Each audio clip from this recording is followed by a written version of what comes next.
Hello everyone, कैसे हैं आप लोग। तो आई होप कि आप सभी लोग बहुत बेहतर होंगे। तो साथियों, जो लोग पहले जुड़ चुके हैं वे क्या करें, दूसरों को भी शेयर कर दें और उन्हें भी बता दें। ठीक है, क्योंकि यह आपका नैतिक दायित्व है कि आप अपने दोस्तों को भी बताते चलें। ठीक है, तो इतना तो आप करते ही चलिए। और साथ ही साथ मैं ये भी कहना चाहूँगा कि जो लोग हमारे साथ जुड़े हुए हैं वे लगातार जुड़े रहें। जो लोग नहीं जुड़े हुए हैं उनको आप लोग जोड़िए, ये सब आपका नैतिक कर्तव्य है। बिल्कुल जिस तरह से आप लोग सपोर्ट कर रहे हैं और सहयोग कर रहे हैं उसके लिए मैं हमेशा धन्यवाद कहता हूं आप लोगों को, और धन्यवाद करता भी रहूँगा। ठीक है, अब आइए शुरू करते हैं आज के अपने पहले प्रश्न की बात करते हैं। लेकिन उससे पहले कि कुछ और भी इन्फॉर्मेशन है उसको भी आप लोग जान लीजिए।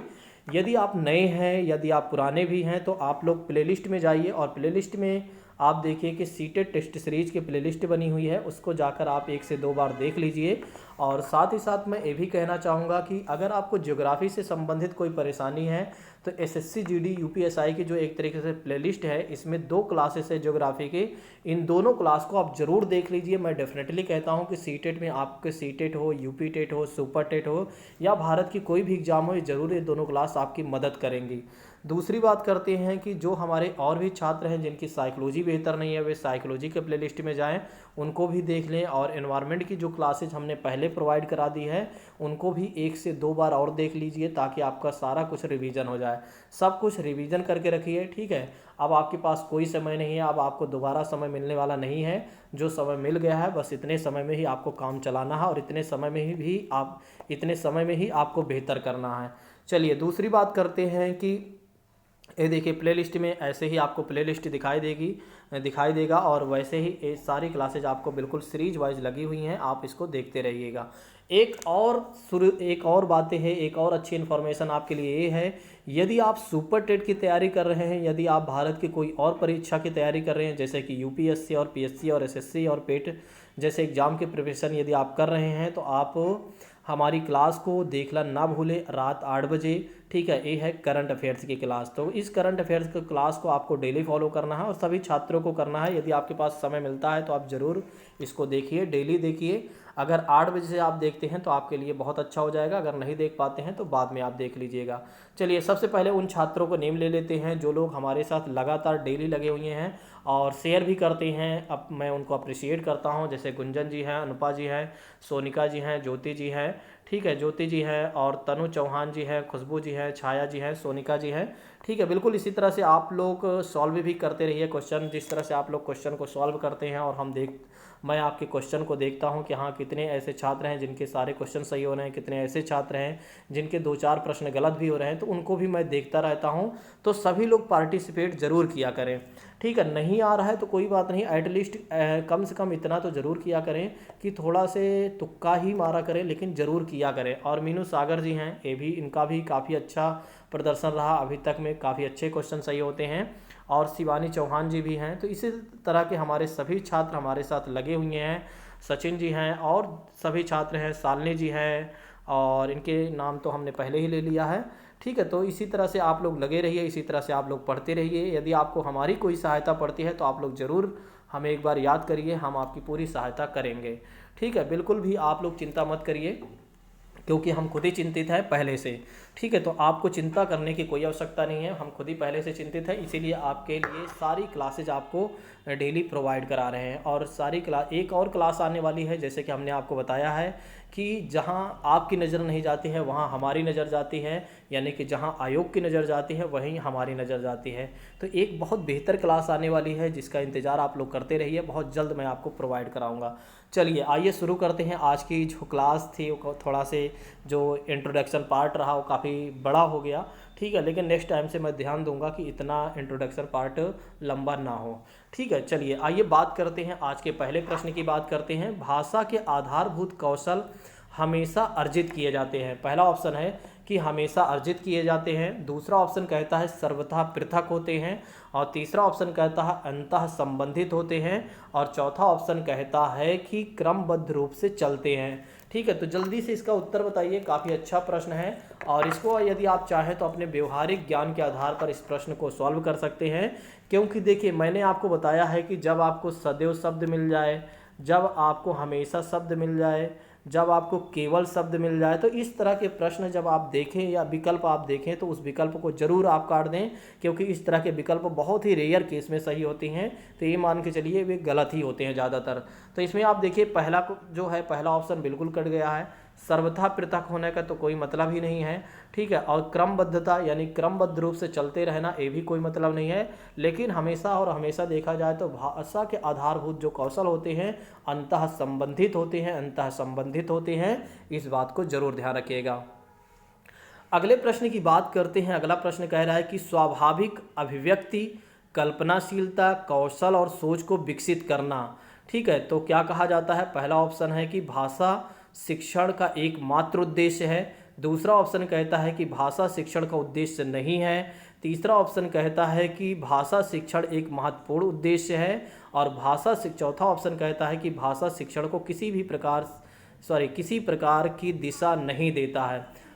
क्वेश्चन कह रहा है कि स्वाभाविक अभिव्यक्ति, कल्पनाशीलता, सोच और सोच को विकसित करना क्या उद्देश्य है, ये बताइए आप। क्यों ऐसा किया जाता है, उसके पीछे का क्या उद्देश्य है, जल्दी से इसका उत्तर बताइए। तो इसका उत्तर ए हो जाएगा। देखिए अब यहाँ पर कैसे सॉल्व करिए, मैंने आपको पहले भी बताया है, एकमात्र, एक, केवल, हमेशा, सदैव, ऐसे शब्द मिले तो बिल्कुल काट दीजिए। और यहाँ पर क्या विकसित करना पूछ रहा है, तो यहाँ पर नहीं शब्द, एक तो ये भी गलत हो गया, दूसरा भी गलत हो गया। और यहाँ पर देखिए फिर कह रहा है कि भाषा शिक्षण किसी प्रकार की दिशा नहीं देता, ऐसा नहीं है, ठीक है, ऐसा नहीं है, ये भी गलत है, ठीक है। तो नेक्स्ट बात करते हैं कि भाषा शिक्षण में किसी न किसी प्रकार की हमें दिशा जरूर मिलती है, हमें जरूर एक तरीके से गाइडेंस जरूर मिलता है। तो भाषा शिक्षण का एक महत्वपूर्ण उद्देश्य ये होता है कि हम आपके क्या कर सकें, स्वाभाविक अभिव्यक्ति को एक तरीके से ला सकते हैं, जो आपके स्वाभाविक मन में एक तरीके से मन में चलता है उस बात को आप क्या कर सकते हैं, अभिव्यक्त कर सकते हैं। जो स्वाभाविक बातें होती हैं, नेचुरली जो बातें होती हैं, कल्पनाशीलता, एक तरीके से आपके अंदर इमेजिनेशन पावर बढ़ सकती है। और कौशल, आपके अच्छी स्किल हो सकती है, आपकी सोच अच्छी हो सकती है। और इसलिए हम भाषा का शिक्षण करते हैं, यानी कि लैंग्वेज टीचिंग करते हैं, और इसलिए हम पढ़ाते हैं आपको भाषा। इस बात को ध्यान रखिएगा। चलिए अगले प्रश्न की बात करते हैं। अगला प्रश्न कह रहा है कि भाषा कौशल के बारे में कौन सा कथन सही है। यहाँ पर पूछा जा रहा है कौन सा कथन सही है। पहला ऑप्शन ए है कि भाषा के कौशल केवल क्रमबद्ध रूप से ही सीखे जाते हैं। और दूसरा ऑप्शन कहता है कि भाषा के कौशल परस्पर अंतः संबंधी हैं। और तीसरा ऑप्शन कहता है कि भाषा के कौशल में से केवल पढ़ना लिखना महत्वपूर्ण है।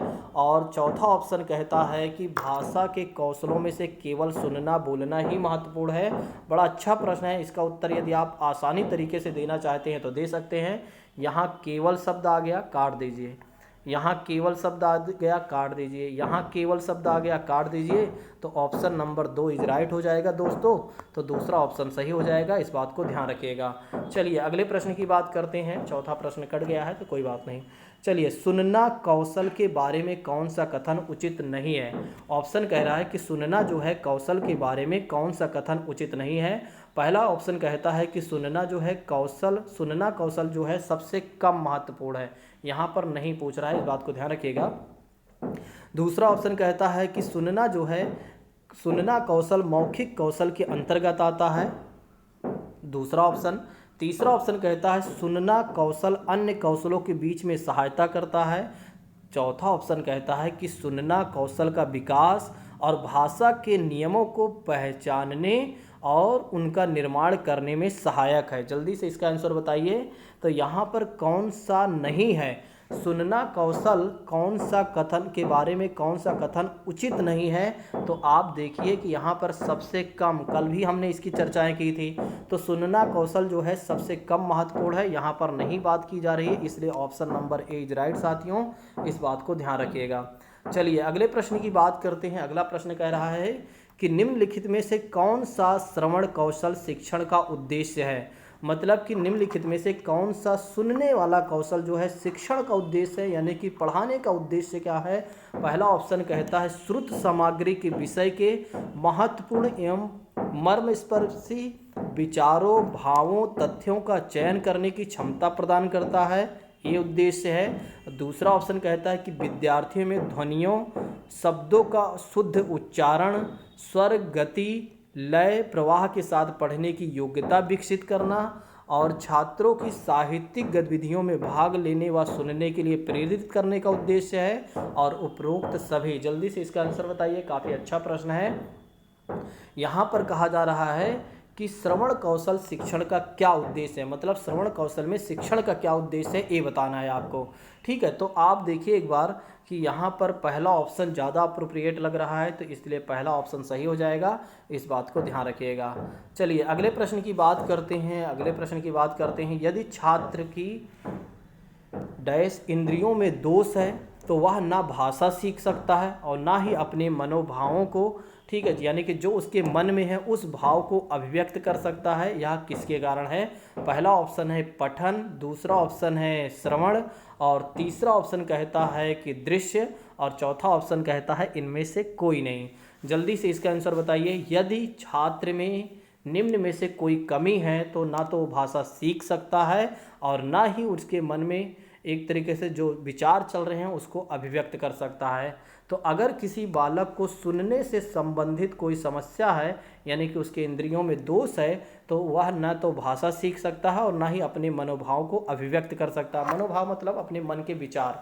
ठीक है, तो यहाँ पर इसका मतलब ये हो गया, यहाँ इसका कहने का मतलब ये है कि जब बच्चा जो है एक तरीके से जब सुनेगा ही नहीं तो सीखेगा क्या? आप सोचिए कि जब आपको कुछ सुनाई ही नहीं दे रहा है तो आप कैसे लैंग्वेज को सीख पाएंगे?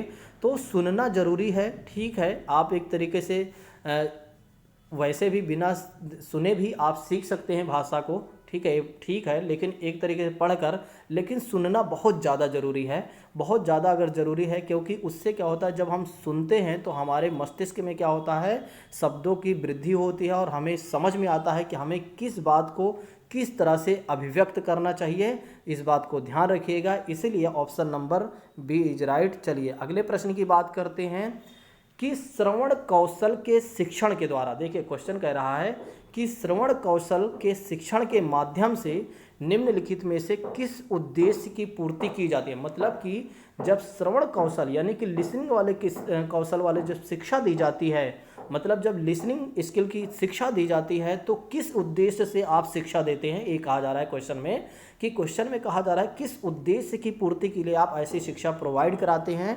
पहला ऑप्शन कहता है कि छात्रों का मानसिक और बौद्धिक विकास करने के लिए आप इसलिए श्रवण कौशल शिक्षण देते हैं। दूसरा ऑप्शन कहता है कि छात्रों में भाषा व साहित्य के प्रति रुचि पैदा करने के लिए और तीसरा ऑप्शन कहता है श्रुत सामग्री का सारांश ग्रहण करने की योग्यता विकसित करने के लिए और चौथा ऑप्शन कहता है कि उपरोक्त सभी। तो जल्दी से इसका उत्तर बताइए। बहुत ही अच्छा प्रश्न है, ज़्यादा मत सोचिए, बहुत ही आसान प्रश्न है, इसका उत्तर आप बहुत आसानी से देख सकते हैं। तो अभी ही हमने आपको बताया था कि छात्रों को सुनना जरूरी है, यानी कि व्यक्तियों को सुनना जरूरी है। यदि व्यक्ति नहीं सुन पाएगा तो वह ना तो भाषा सीख सकता है और ना ही अपने मन के भाव यानी कि मन के विचार को अभिव्यक्त कर पाएगा। तो इसलिए हम क्या करते हैं, यहाँ पर ये कहा जा रहा है कि श्रवण कौशल यानी कि श्रवण के कौशल के शिक्षण हम इसलिए देते हैं ताकि बच्चों का यानी कि छात्रों का मानसिक और बौद्धिक विकास हो सके। बिल्कुल ये बात सही है। और दूसरी बात अगर आप देखें कि छात्रों में भाषा और साहित्य के प्रति रुचि भी पैदा करने के लिए आप क्या करते हैं, जैसे कि ऑडियोज क्लासेज आप देते हैं। ठीक है, जब ऑडियो क्लासेस देते हैं तो बच्चों को उस भाषा के प्रति या उस क्लास के प्रति या उस चीज़ के प्रति क्या होता है कि उनकी रुचि पैदा होती है। और तीसरी बात करते हैं श्रुत सामग्री का सारांश ग्रहण करने की योग्यता भी विकसित होती है। जब 3 क्वेश्चन सही हो गए हैं तो यानी कि चौथा ऑप्शन सही हो जाएगा, उपरोक्त सही है, यानी कि डी ऑप्शन इज राइट। साथियों इस बात को ध्यान रखिएगा। अगले प्रश्न की बात करते हैं कि निम्नलिखित में से कौन सा श्रवण कौशल शिक्षण का उद्देश्य नहीं है। निम्नलिखित में से कौन सा श्रवण कौशल शिक्षण का उद्देश्य नहीं है। पहला ऑप्शन कहता है सुनकर अर्थ ग्रहण करने की योग्यता का विकास करना। दूसरा ऑप्शन कहता है कि पूरी बात को सुनना ना कि वक्ता के कथन का सारांश समझना। और तीसरा ऑप्शन कहता है कि श्रुत सामग्री के विषय को भली भांति समझने की योग्यता उत्पन्न करना, और चौथा ऑप्शन कहता है किसी भी श्रुत सामग्री को मनोयोग पूर्वक सुनने की प्रेरणा प्रदान करना। यहाँ पर कहा जा रहा है कि अब श्रवण कौशल शिक्षण देने का क्या आपका उद्देश्य नहीं है, और वहाँ पर पूछा गया था कि क्या उद्देश्य है। तो उद्देश्य हमने आपको बता दिया, अब आप हमें ये बता दीजिए क्या उद्देश्य नहीं है। ठीक है, श्रवण कौशल शिक्षण देने के से आपका क्या उद्देश्य नहीं है, जल्दी से इसका उत्तर बताइए। तो इसका उत्तर हो जाएगा कि पूरी बात को सुनना, ना कि वक्ता के कथन का सारांश समझना। बिल्कुल ठीक है, तो ए ऑप्शन यानी कि बी ऑप्शन इज राइट साथियों, इस बात को ध्यान रखिएगा।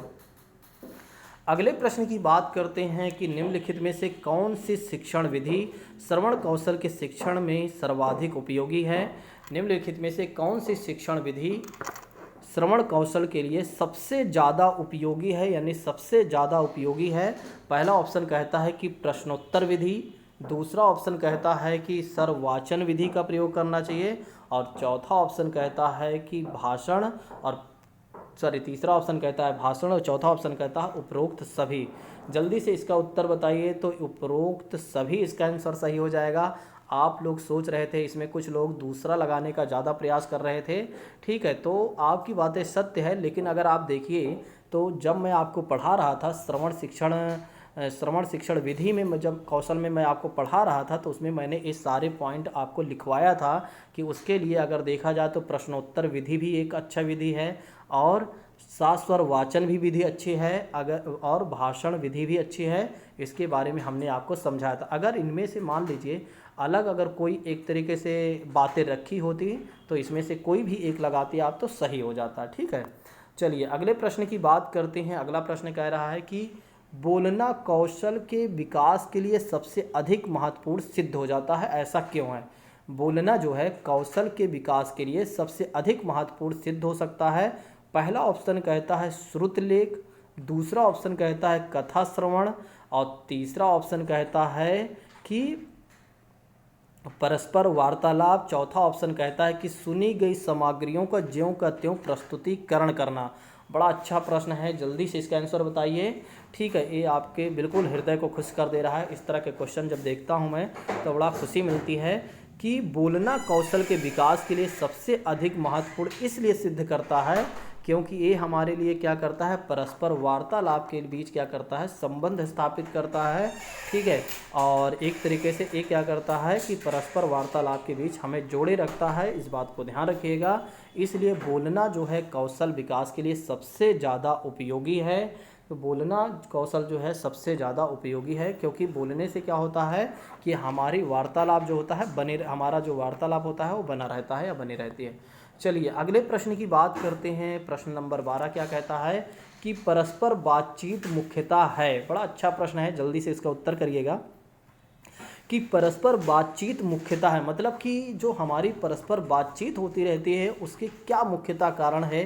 पहला ऑप्शन कहता है कि सुनने और बोलने के कौशलों के विकास में सहायता करने के लिए। क्या कहा जा रहा है कि सुनने और बोलने के कौशलों में विकास करने के लिए बातचीत मुख्यतः सही है। और दूसरा ऑप्शन कहता है कि पढ़ने लिखने में सहायक होता है। ठीक है, तीसरा ऑप्शन कहता है समय की बर्बादी है यदि आप बातचीत करते हैं, और चौथा ऑप्शन कहता है कि अनुशासनहीनता को उत्पन्न करती है यदि आप परस्पर बातचीत करते हैं। तो जल्दी से इसका उत्तर बताइए। अभी ही मैंने इसके बारे में बताया था। तो जब आप परस्पर बातचीत करते हैं, परस्पर लगातार आप क्या करते हैं, कन्वर्सेशन करते हैं किसी से, या एक तरीके से डिस्कशन करते हैं, तो उससे क्या होता है, आप सुनते हैं और बोलते हैं, और जिससे क्या होता है कि आपके कौशल में विकास होता है। देखिए, जब आप किसी से आप बात करते हैं तो दूसरों के बातों के साथ साथ उसके विचारों को भी क्या करते हैं, आप ग्रहण करते हैं। ठीक है, तो उससे क्या होता है कि आपके कौशल में विकास होता है। इसलिए हमारी बातचीत क्या होनी चाहिए, हमेशा बनी रहनी चाहिए। जो व्यक्ति किसी से बातचीत नहीं करता है, आपने देखा है कि उसके विकास में कहीं ना कहीं कमी आपको देखने को मिल जाती है, क्योंकि वो बोल कम पाता है, और जब वो बोल कम पाता है तो दूसरों से उसकी बातचीत ही नहीं हो पाती। अगले प्रश्न की बात करते हैं कि मौखिक अभिव्यक्ति में निम्नलिखित में से कौन सी विशेषता होनी चाहिए। मौखिक अभिव्यक्ति में निम्नलिखित में से कौन सी विशेषता होनी चाहिए।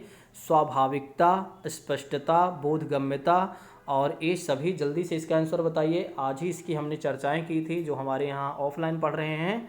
तो A option number D is right साथियों। स्वाभाविकता इज राइट, स्पष्टता भी सही होनी चाहिए। ठीक है, इसलिए यहाँ पर मौखिक अभिव्यक्ति की बात की जा रही है और बोधगम्यता के बारे में भी मैंने आपको समझाया था। अगले प्रश्न की बात करते हैं। तो निम्नलिखित में से कौन सा मौखिक अभिव्यक्ति का महत्व नहीं है? निम्नलिखित में से कौन सा मौखिक अभिव्यक्ति का महत्व नहीं है? पहला ऑप्शन कहता है कि रोज़मर्रा के कार्यकलापों के मौखिक भाषा में प्रयुक्त होती है। दूसरा ऑप्शन कहता है कि भाषा की शिक्षा मौखिक भाषा से प्रारंभ होती है। और तीसरा ऑप्शन कहता है कि मौखिक भाषा के द्वारा नई नई जानकारियाँ मिलती हैं, भले ही वह विचारों का आदान प्रदान करने में सहायता न करती हों। और चौथा ऑप्शन कहता है अशिक्षित व्यक्ति बोलचाल के द्वारा ही ज्ञान अर्जित कर लेता है। बड़ा अच्छा प्रश्न है, जल्दी से इसका उत्तर बताइए। तो इसका उत्तर हो जाएगा मेरे प्रिय साथियों, तीसरा ऑप्शन सही हो जाएगा। इस बात को ध्यान रखिएगा। बोलना कौशल में सर्वाधिक महत्वपूर्ण है। बोलना जो है कौशल में सबसे ज़्यादा महत्वपूर्ण है। तो क्यों है? पहली बात है, बोलने की तेज़ गति बढ़ती है, शुद्ध उच्चारण हो जाता है, यानी कि शुद्ध उच्चारण करने में हमारी सहायता हो जाती है, और समझकर बोलने में हमारी सहायता हो जाती है, और आंखों देखा वर्णन करने में भी हमें कोई परेशानी नहीं होती है। तो जल्दी से इसका उत्तर बताइए। अगर बोलना कौशल में सबसे ज़्यादा अगर कोई महत्वपूर्ण है तो समझकर बोलना सबसे ज़्यादा बात अच्छी है। ठीक है, अगर आप जल्दबाजी में कोई बातें बोल देते हैं तो सामने वाले व्यक्ति को समझ में नहीं आता है। अगले प्रश्न की बात करते हैं कि मौखिक अभिव्यक्ति में निम्नलिखित में से कौन सी विशेषताएं नहीं होनी चाहिए? क्वेश्चन पूछा जा रहा है कि मौखिक अभिव्यक्ति में निम्नलिखित में से कौन सी विशेषताएं नहीं होनी चाहिए? पहला ऑप्शन कहता है शुद्धता, दूसरा ऑप्शन कहता है कि प्रवाहमयता, और तीसरा ऑप्शन कहता है श्रोताओं से काफ़ी उच्चतर स्तर की भाषा का प्रयोग करना, और चौथा ऑप्शन कहता है अवसरानुकूल। ठीक है, तो जल्दी से इसका उत्तर बता दीजिए। तो इसका उत्तर हो जाएगा, यहाँ पर पूछा जा रहा है कि नहीं है, तो श्रोताओं से काफ़ी उच्च स्तर की भाषा का प्रयोग नहीं यहाँ पर पूछा जा रहा है। ठीक है, तो इसलिए ऑप्शन नंबर सी सही हो जाएगा। अगले प्रश्न की बात करते हैं। अगला प्रश्न कह रहा है कि निम्नलिखित में से कौन सा मौखिक भाव प्रकाशन शिक्षण का उद्देश्य नहीं है? बालकों का उच्चारण शुद्ध एवं परिमार्जित होना चाहिए, विषय की अनुकूलता से अधिक भाषा शैली को महत्व देना चाहिए, और तीसरा ऑप्शन कहता है कि छात्रों को व्याकरण सम्मत भाषा का प्रयोग करना चाहिए, और बोलने में विराम चिन्हों का ध्यान सिखाना चाहिए। देखिए, आप लोग एक बार देखिए कि जिस तरह से हमने आपको पढ़ाया बिल्कुल उसी तरह से क्वेश्चन भी पूछा जा रहा है। ठीक है, और इसी तरह से आपके एग्ज़ाम में प्रश्न पूछे भी जाएंगे। नहीं तो आप सोचें कि इस तरह से प्रश्न नहीं आने वाला, बिल्कुल इसी तरह से आपको प्रश्न मिलेगा। तो इसका ऑप्शन नंबर दूसरा सही हो जाएगा। विषय की अनुकूलता से अधिक भाषा शैली को महत्व देने की बात की जा रही है, यहाँ पर उद्देश्य नहीं है, ये पूछा जा रहा है। ठीक है, चलिए अगले प्रश्न की बात करते हैं कि भाषा के अभिव्यक्तात्मक कौशल है। पहला ऑप्शन कहता है कि सुनना पढ़ना, दूसरा ऑप्शन कहता है सुनना बोलना, तीसरा ऑप्शन कहता है बोलना लिखना, चौथा ऑप्शन कहता है पढ़ना लिखना। जल्दी से इसका उत्तर बताइए। तो इसका उत्तर हो जाएगा तीसरा, यानी कि तीसरा सही हो जाएगा। 30 नंबर का तीसरा सही हो जाएगा कि भाषा के अभिव्यक्तात्मक कौशल है जो है वो बोलना और लिखना है। इस बात को ध्यान रखिएगा। चलिए आज हम 30 ही प्रश्न करेंगे, बाकी अभी इसके 30 प्रश्न और भी बचे हैं, 15 प्रश्न और भी बचे हैं जिनको हम कल करेंगे। ठीक है, इसके और भी प्रश्न बचे हुए हैं जिनके बारे में हम कल करेंगे। आज की क्लास को स्थगित करते हैं। Thank you so much. जय हिंद।